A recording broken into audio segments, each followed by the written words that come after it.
Hello my dear students. Competency based questions में आपको जो पहले वीडियोस दे दी उसमें polynomial, number system, trigonometry, triangles और areas related to circles and surface area volume. And now it is turn for probability. कहने को तो ये चैप्टर बड़ा छोटा है, आसान है, 1 और 2 मार्क का क्वेश्चंस है, बट थोड़ा सा अगर कॉन्सेप्ट क्लियर हो, लाइकवाइज कार्ड के, डाइस के क्वेश्चंस का कॉन्सेप्ट क्लियर हो तो क्वेश्चन करना आपको इजी लगेगा। अदरवाइज बहुत सारे स्टूडेंट इनमें ही गलती कमिट करके आ जाते हैं। तो आप ये क्वेश्चन एनसीईआरटी से हट के लिए हैं मैंने, सो कॉल्ड कॉम्पिटेंसी बेस्ड। तो इनमें थोड़ा सा आपको ये बता दो विद इन 1 मिनट कि इसमें बेसिक्स है क्या।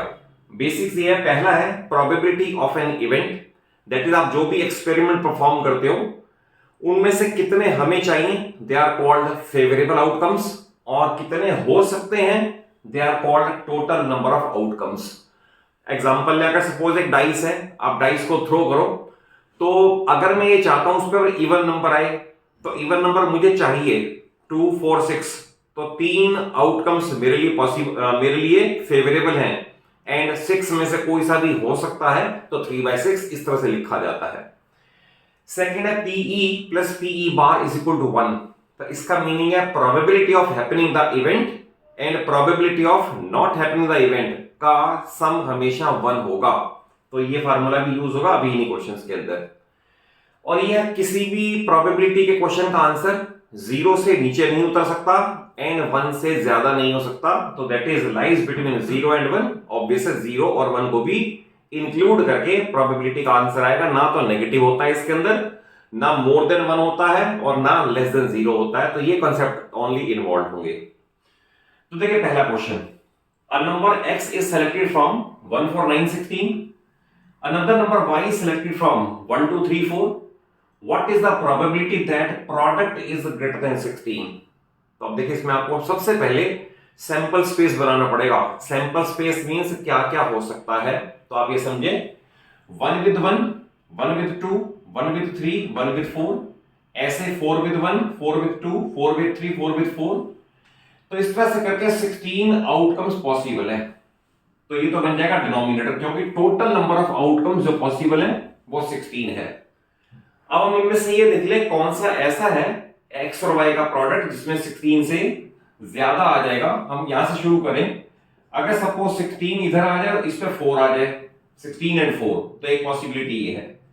अगर 16 और 3 आ जाए तो भी मोर देन आएगा, 16 और 2 आ जाए तो भी मोर देन आएगा, बट 16 और 1 आ जाए तो मोर देन 16 का कंडीशन फुलफिल नहीं होती।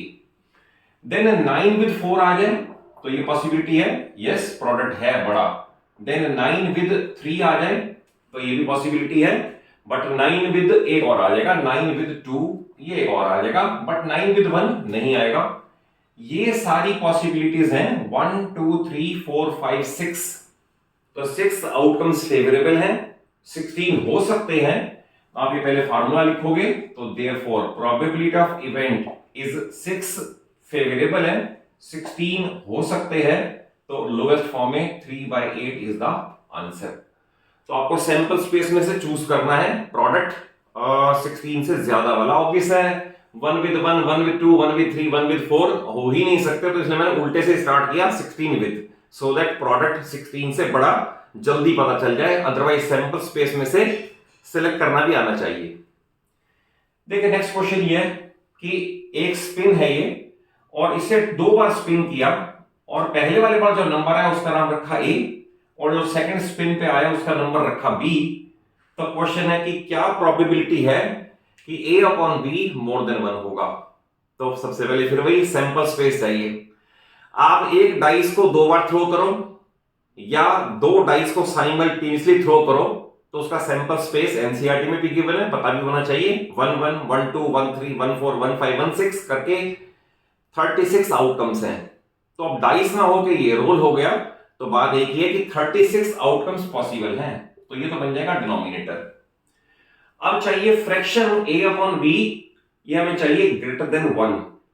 तो अगर सपोज 6 अपॉन 1 यानी 6, 1 आ जाए, तो 6 पहले वाले पे और दूसरे वाले पे 1, तो ये मोर देन 1 का केस है। देन 6 अपॉन 2 आ जाए, ये भी हो सकता है, 6 अपॉन 3 आ जाए, ये भी हो सकता है, 6 अपॉन 4 आ जाए, ये भी हो सकता है, 6/5 आ जाए, ये भी हो सकता है। दैट इज ये मैं इवेंट काउंट कर रहा हूं ए से, ये मैं काउंट कर रहा हूं बी से, तो 6/6 1 आएगा, तो वो क्वालिफाई नहीं करता। देन 5/6 उसे छोड़ दें, 5/6 लेस देन 1 होगा। 5/4 ये हो सकता है, 5/3 ये हो सकता है, 5/2 ये हो सकता है, 5/1 ये भी हो सकता है। देन उसके बाद 4 का काउंट करें, 4/5 नहीं हो सकता, 4/6 नहीं हो सकता, 4/3 हो सकता है, तो वाई काउंट 4/3, 4/2, 4/1 ये भी हो सकता है। देन 3 काउंट करें, अगर पहले वाले पे 3 आई तो 3/4, 3/5, 3/6 नहीं हो सकता, 3/3 भी नहीं हो सकता, तो आई विल राइट 3/2 एंड 3/1, ये पॉसिबिलिटी हो गई। और 2 वाले पे आ जाए तो 2 वाले पे एक ही पॉसिबिलिटी है, 2/1, तो इसे काउंट करें 1 2 3 4 5 6 7 8 9 10 11 12 13 14 15, तो 15 आउटकम्स पॉसिबल है। पॉसिबल आई मीन टू से फेवरेबल है। फिर आप ये फार्मूला लिखोगे, तो प्रोबेबिलिटी ऑफ इवेंट कौन सी, कि पहले स्पिन पे ए और दूसरे स्पिन पे बी, और इनका डिवीजन कोशेंट मोर देन 1 आए, तो ये सारी पॉसिबिलिटी है। इट इज 15 आउट ऑफ 36, और कैंसिलेशन से 5 out of 12 is the answer. तो देखिए बड़ा इंपॉर्टेंट ये है कि कोई सा भी क्वेश्चन हो, आप सबसे पहले सैंपल स्पेस बनाओ। जैसे sample space 2 coins are tossed, 3 coins are tossed, तो पहले सैंपल स्पेस पता होना चाहिए। डिटरमिन कर लो कि डिनोमिनेटर क्या होगा, उसके बाद जो हमें चाहिए आप उसे कैलकुलेट कर लो, उसे अलग कर दो, तो उन दोनों का डिवीजन ही हमारा आंसर बन जाएगा as per this formula of probability. Third question देखिए, यह a number has cards 1 to 25, one card is drawn from random, what is the probability that it is divisible by 3 or 5? तो देखिए पहली बात तो यहां तो ओरली काउंट हो सकते हैं, बट अगर मान लो मैं क्वेश्चन कहूं cards number from 40 to 500 are placed in a box, what is the probability that it will be divisible by 7? तो भाई 40 से 500 तक 7 से डिविजिबल काउंट तो नहीं कर सकते, तो ऐसे वाले में आपको वो क्वेश्चन भी इंक्लूड कर दूंगा मैं। ऐसे वाले क्वेश्चन में आप हमेशा एपी बना लो। अरिथमेटिक प्रोग्रेशन की वीडियोस मेरे चैनल पे हैं, आपको आती भी होगी एपी। एपी बनाने के बाद आपको पता चल जाएगा कितने नंबर 50 या 500 के बीच में, या 40 या जो पूछा हुआ है उसके बीच में कितने नंबर्स हैं जो 7 से डिविजिबल हैं, तो वो बन जाएगा हमारा न्यूमिनेटर, और टोटल पॉसिबिलिटी बन जाएगी डिनोमिनेटर। बट यहाँ पर छोटा क्वेश्चन है तो एपी बनाने में ज्यादा टाइम लगेगा, काउंट करना ईजी है। तो सपोज मैं कह रहा हूं डिविजिबल बाय 3, तो 3 6 9 12 15 18 21 24, ये सारे नंबर 3 से डिविजिबल वाले। फिर 5 से 5 10 15 20 एंड 25, ये सारे नंबर हैं 5 से डिवाइड होना, इन्हें काउंट कर लें 1 2 3 4 5 6 7 8 8, ये पॉसिबिलिटी है 8 1 2 3 4 5, और ये है। बट क्वेश्चन को ध्यान से देखो, 3 और 5 तो 15 दोनों में आ गया, क्योंकि 3 और 5 दोनों से डिविजिबल है, तो इनका सम करके -1 करके 12 बनेगा हमारे लिए फेवरेबल। फिर फार्मूला लिखा जाएगा probability of event is equal to 12/25। Reason being card तो है 1 to 25, बट हमें नंबर क्या चाहिए, डिविजिबल बाय 3 और 5। ध्यान रखना, अगर मान लो मैं ये कहूं 3 and 5, तो इसका आंसर सिर्फ एक होगा 1/25, क्योंकि एक ही नंबर तो ऐसा है कि वो 3 and 5 है, तो जरा सा वर्ड का डिफरेंस है 3 और 5, 3 and 5, तो ये क्वेश्चन था 3 और 5।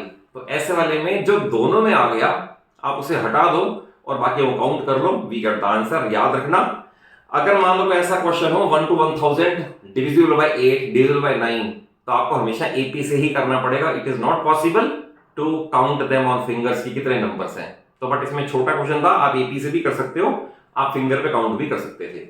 इंपॉर्टेंट क्वेश्चन है बहुत ये। नेक्स्ट है 2 coins are tossed simultaneously, what is the probability at the most one head? इसमें at least, at the most, ये सारे वर्ड बड़े इंपॉर्टेंट हैं, और इन्हीं में अगर मान लो आपने सही तरह से अपना आईक्यू लेवल अप्लाई नहीं किया तो क्वेश्चन ही गलत हो जाएगा। तो देखिए इस क्वेश्चन में पहली बात तो 2 कॉइन को आप टॉस करो तो उनका सैंपल स्पेस क्या है, तो सैंपल स्पेस ये है, दोनों पे या तो हेड आ जाएगा या दोनों पे टेल आ जाएगा, या पहले पे हेड दूसरे पे टेल और पहले पे टेल दूसरे पे हेड। तो 4 आउटकम्स पॉसिबल है, ये तो बन जाएगा डिनोमिनेटर। अब देखिए इसमें चाहिए क्या, इंपॉर्टेंट ये है eight the most one head, यानी ज्यादा से ज्यादा एक हेड आए, ना आए तो और अच्छा। तो ज्यादा से ज्यादा एक हेड आए ना आए तो अच्छा, तो ये भी चलेगा। एक से ज्यादा नहीं है ये भी चलेगा, ये भी चलेगा, ये नहीं चलेगा, क्योंकि एट द मोस्ट का है, ज्यादा से ज्यादा एक हेड और ना आए तो बहुत ही अच्छा। तो that is probability of event should be equal to 3 favourable है, 4 टोटल है, 3/4। तो देखिए आपको at the most, at least in word के मीनिंग से आपको जज करना पड़ेगा कि what the question needs to ask. तो इसमें कहा है एट द मोस्ट, ज्यादा से ज्यादा, तो इसमें ना होने वाला भी इंक्लूड हो जाएगा, क्योंकि उसमें भी नहीं है, हमें तो चाहिए एट द मोस्ट। ठीक है, बट इसमें एक क्वेश्चन और बता दो साथ साथ, अगर सपोज ये आ जाए 3 कॉइन्स को साइमल्टेनियसली टॉस किया, तो उसका सैंपल स्पेस क्या लिखोगे? फिर उसमें at the most 2 head, at least 1 head, at the most 3 tail, at the most 1 tail, ये बहुत सारे क्वेश्चन बन सकते हैं। तो बड़ा सिंपल तरीका बता देता हूं, जब भी 3 कॉइन्स को टॉस करोगे तो सैंपल स्पेस 8 का है, 8 का बनेगा कैसे वो देख लो आप। आपने ये लिख लिया, दोनों पे हेड आ जाए, दोनों पे टेल आ जाए, पहले पे हेड दूसरे पे टेल, पहले पे टेल दूसरे पे हेड। आप इसी को दोबारा लिख लो, H H T T H T T H. अपने पहली लाइन में सब के आगे एच लगा दो, सब के आगे एच लगा दो, और दूसरी लाइन में सब के आगे टी लगा दो। तो इस तरह से 1 2 3 4 4 5 6 7 8 हमारे पास 1 2 3 4 5 6 7 8 का सैंपल स्पेस बनेगा। अभी इनमें क्वेश्चन नहीं है, बट जब भी 3 कॉइन्स टॉस्ड साइमल्टेनियसली आ जाए तो सैंपल स्पेस बनाने का तरीका बता दिया। 2 का सैंपल स्पेस लिख लो, उसे रिपीट कर दो, पहले में सब के आगे एच लगा दो, दूसरे में सब के आगे टी लगा दो। अब इसकी काउंटिंग आपने जैसा क्वेश्चन पूछा है वैसी काउंटिंग करनी पड़ेगी। तो इसका आंसर 3/4 ये बता दिया। Next letter is chosen from A to Z alphabets. Obviously A to Z alphabet means 26 possible है, ये हमें पता होना चाहिए। A to Z 26 अल्फाबेट्स होते हैं। फिर उसमें एक अल्फाबेट चूज किया, क्या प्रोबेबिलिटी है कि वो वर्ड मैथमेटिक्स से बिलोंग करेगा? तो ध्यान रखना, मैथमेटिक्स से बिलोंग करने में काउंट कर लो और जो रिपीट है उसे लेस कर लो। ये हमेशा जैसे वर्ड आ जाए, ऐसे क्वेश्चन बहुत सारे हैं कि वो वर्ड स्टैटिस्टिक्स से बिलोंग करता है, या वो लेटर से शेमलेस से बिलोंग करता है, या लेटर से स्लीपलेसनेस से बिलोंग करता है। तो स्लीपलेसनेस तो बहुत बड़ा वर्ड है, बट ये बहुत छोटा है, आप काउंट कर लो, रिपीटेड को लेस कर लो। मेथड सिखा रहा हूं सो दैट कोई भी क्वेश्चन हो तो आप फेस कर सको उसको। तो 1 2 3 4 5 6 7 8 9 10 11 अल्फाबेट्स हैं, बट इसमें एक तो एम रिपीट हुआ, नंबर 1, एक ये रिपीट हो गया, फिर ए यहां भी है, ए यहां भी है, ये दूसरा रिपीट हो गया, टी यहां भी है, टी यहां भी है, ये तीसरा रिपीट हो गया। तो 11 टोटल माइनस 3 का रेपिटेशन, तो 8 अल्फाबेट हमारे ऐसे हैं जो मैथमेटिक्स से बिलोंग करते हैं। तो therefore probability of event is equal to 8 favourable है और 26 पॉसिबल है, और इसे लोएस्ट फॉर्म में लिखोगे तो प्रोबेबिलिटी इज 4/13।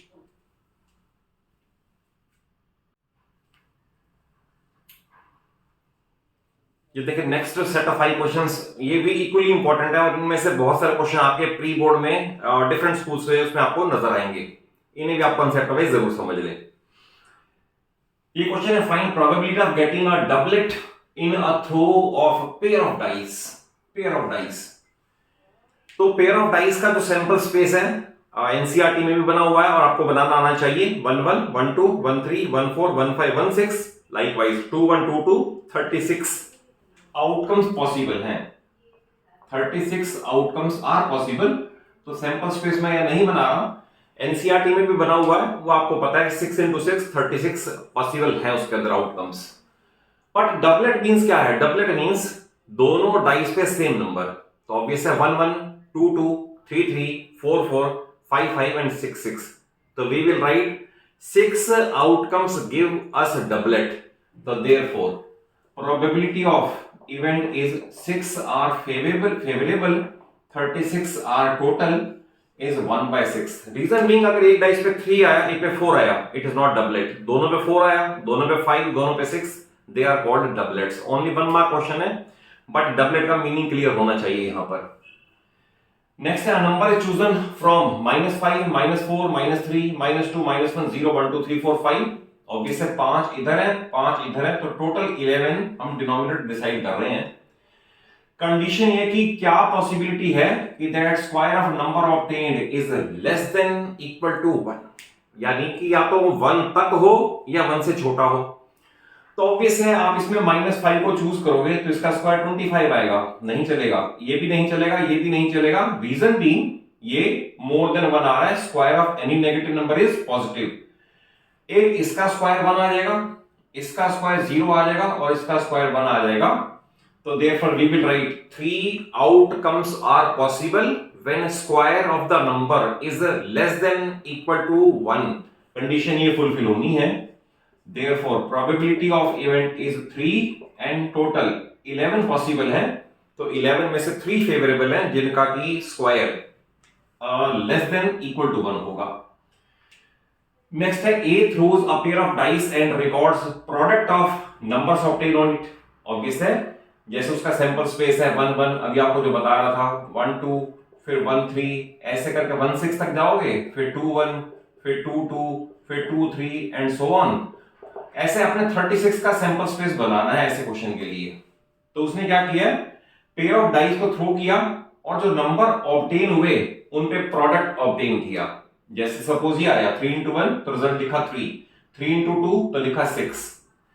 फिर लिखा है बी ने सिंगल डाइस को थ्रो किया और जो नंबर आया उसका स्क्वायर किया। क्वेश्चन ये है which has better chances of getting 36 as result. तो देखिए, जो पहले मैं ए के लिए बताऊं, ए के लिए आउटकम्स 36 पॉसिबल हैं। कैसे, आपको मैंने बताया सैंपल स्पेस ये वाला, बट 36 आउटकम्स हैं। सिर्फ एक ही केस है जब दोनों पे 6 6 आएगा तो इनका प्रोडक्ट 36 आएगा, और तो 5 into 6, 4 into 6 आ ही नहीं सकता। तो therefore for A probability is 1 out of 36। आप समझ ले इसको अच्छी तरह कैसे किया इसको। सेकंड है बी ने सिंगल डाइस को थ्रो किया तो उसके तो 6 आउटकम्स हैं, क्योंकि सिंगल डाइस में तो 1 2 3 4 5 6 आउटकम्स हैं फॉर बी। और उसमें जो नंबर आया उसने उसका स्क्वायर कर दिया। ऑब्वियस है अगर 6 आएगा उसका स्क्वायर ही 36 देगा, तो probability of event is 1 only out of 6, क्योंकि आउटकम्स ही 6 हैं इसके अंदर, उसमें आउटकम 36 थे। रिजल्ट 36 तब होगा जब 6 आए और उसका स्क्वायर 36 माना जाए, that is 1 out of 36। Therefore B has better chance, तो दैट इज बी का 1 आउट ऑफ 6 है, बट ए का तो 1 आउट ऑफ 36 है, तो ए का चांस कम है 36 रिजल्ट ऑब्टेन करने का। नेक्स्ट है find probability of 53 Mondays in a leap year in a non leap year. Question भी बहुत इंपॉर्टेंट है, मैंने अपने चैनल के शॉर्ट्स में भी ऐसे कुछ क्वेश्चन कवर करके दिए हुए हैं, आप उन्हें वॉच कर लें, और they are also very useful questions. तो पहले आप देखें नॉन लीप ईयर 365 डेज हैं। अगर सपोज मैं 7 से डिवाइड करूं तो 7 5 35 1 5 7 2 14 1। तो लैंग्वेज में ये लिखा जाएगा in a long leap year there are 52 weeks and 1 day. मैं इस तरह से बता रहा हूं 52 वीक्स एंड 1 डे। अगर मैं कह रहा हूं 52 कंप्लीट वीक्स है तो इसका मतलब 52 मंडे तो आ ही गए, हमें चाहिए 53 मंडे। तो we will write remaining 1 day can be any of the 7 days, यानी या तो मंडे हो सकता है, ट्यूसडे, वेडनेसडे, थर्सडे, बट हमें मंडे से लेकर संडे तक 7 में से सिर्फ मंडे ही चाहिए। तो therefore probability of event is 1 out of 7। Reason being 52 weeks means 52 Mondays, हमें एक और चाहिए और एक दिन बचा हुआ है, और वो दिन 7 में से कोई सा भी हो सकता है, तो it is 1/7। But second part इसका बहुत इंपॉर्टेंट है। अगर ये होगा लीप ईयर तो मैं इसे कर दूंगा 366, ये सेम रहेगा और रिमाइंडर आ जाएगा आपका इस केस में 2। तो अब क्या लिखेंगे हम? अब लिखेंगे 52 weeks and 2 days. 52 weeks and 2 days और बच गए। फिर वही लिखा जाएगा 52 वीक्स मींस 52 एश्योर्ड मंडेज, ये तो पक्के हो गए, और 2 दिन साल के आखिरी और बच गए, हम उसमें भी मंडे चाहते हैं। तो अब जो लिखा जाएगा ना वो बड़ा इंपॉर्टेंट है। तो we will write that last 2 days can appear as, कैसे कैसे हो सकते हैं वो, Monday Tuesday, Tuesday Wednesday, Wednesday Thursday, Thursday Friday, Friday Saturday, Saturday Sunday, Saturday Sunday और संडे मंडे, इसका फिर मंडे ट्यूसडे आ जाएगा। अब ये पेयर, क्योंकि ऐसा नहीं हो सकता कि 30 तारीख को फ्राइडे हो और 31 तारीख को हम कहें मंडे आ गया जी, ये नहीं हो सकता। Last 2 days will appear as, ये लिखना पड़ेगा मंडे ट्यूसडे, ट्यूसडे वेंसडे, इन 7 पेयर्स में आ सकते हैं। तो obviously 7 pairs are possible total. हमें चाहिए उसके अंदर मंडे, तो मंडे यहां भी आ रहा है और यहां भी आ रहा है, 2 फेवरेबल हैं, तो इसका आंसर होगा PE dash is equal 2 out of 7, क्योंकि 7 कॉम्बिनेशन पॉसिबल है, वो बनेगा डिनोमिनेटर। 2 कॉम्बिनेशन ऐसे हैं जिसमें हमें मंडे मिल रहा है और हमारी कंडीशन 53 की पूरी हो रही है। तो ध्यान रखना, नॉन लीप में आंसर हमेशा 1/7 रहता है, मंडे हो, ट्यूसडे हो, थर्सडे हो, फ्राइडे हो, कोई फर्क नहीं पड़ता। और लीप में 2/7 रहेगा, कोई सा भी आप पूछे, कैसा भी क्वेश्चन पूछा हो, इसमें आंसर यही रहेगा। नेक्स्ट है find probability of exactly 5 Mondays in April. तो ऑब्वियसली अप्रैल में 30 डेज है, 30 डेज है, 7 से करोगे तो 28, तो इसका मतलब है 28 डेज के अंदर तो 4 वीक्स हो गए। अगर 4 वीक्स हो गए, कंप्लीट वीक्स हो गए, इसका मतलब 4 मंडे तो कंफर्म हो गए, 4 मंडेज आर कंफर्म्ड। हमारे पास 2 दिन और बचे हुए हैं, तो अगर 2 दिन बचे हुए हैं तो वो 2 दिन कैसे आ सकते हैं, फिर वही कॉम्बिनेशन, ये वाला कॉम्बिनेशन दोबारा लिखना है, जो ये लिखा है यही कॉम्बिनेशन दोबारा लिखना पड़ेगा। हमें फिर मंडे चाहिए, तो मंडे 2 जगह आ रहा है, तो again we will write probability of event is 2 out of 7। क्यों? क्योंकि 4 वीक में 4 मंडे तो आ चुके हैं, हमें चाहिए 5 मंडे, तो that is we are having 2 remaining days, और these 2 remaining days can appear in combination of, ये वाले 7 कॉम्बिनेशन में अपीयर हो सकते हैं। हमें मंडे चाहिए, 2 कॉम्बिनेशन मंडे और आएगा एक, सो दैट हमारी 5 की कंडीशन पूरी हो जाए, therefore आंसर इज 2/7। तो आई होप वीडियोस आपको कॉन्सेप्चुअली अच्छी लग रही होंगी, समझ आ रही होंगी, और पूरी फिजिक्स केमिस्ट्री मैथ्स 9th और 10th की कराने की जिम्मेदारी मैंने सभी बच्चों के लिए ली है, और आपको क्वालिटी एजुकेशन लीस्ट टाइम में मैक्सिमम नॉलेज देने की, डिलीवर करने की कोशिश कर रहा हूं। और वीडियो अगर अच्छी लगे, कॉन्सेप्ट वाइज समझ आया हो, बस जरूर एक अच्छा सा लाइक दे दो, सो दैट मुझे भी एनकरेजमेंट मिले, और वीडियोस को मैक्सिमम अपने फ्रेंड्स में, क्लासमेट्स में शेयर कर लो, सो दैट नॉलेज को स्प्रेड करने का आपको क्रेडिट भी मिले, और नॉलेज स्प्रेड करने से आपकी अपनी नॉलेज भी बढ़ती है, सो दैट आप खुद भी अच्छा स्कोर करें और अपने कोलीग्स की भी हेल्प करें। और चैनल को जरूर सब्सक्राइब कर लें। Thank you for watching the video.